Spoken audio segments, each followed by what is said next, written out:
What is neoliberalism?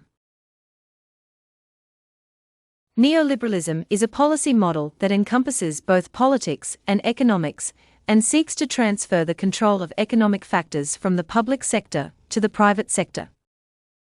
Many neoliberalism policies enhance the workings of free market capitalism and attempt to place limits on government spending, government regulation, and public ownership. Hence, the policies of neoliberalism typically support fiscal austerity, deregulation, free trade, privatization, and a reduction in government spending.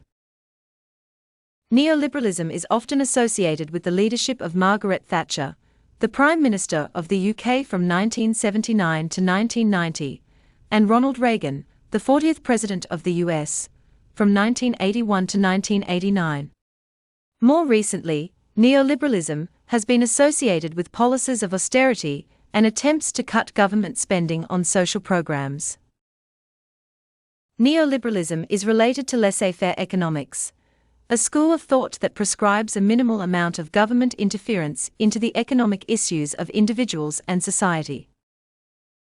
Laissez-faire economics proposes that continued economic growth will lead to technological innovation, expansion of the free market, and limited state interference.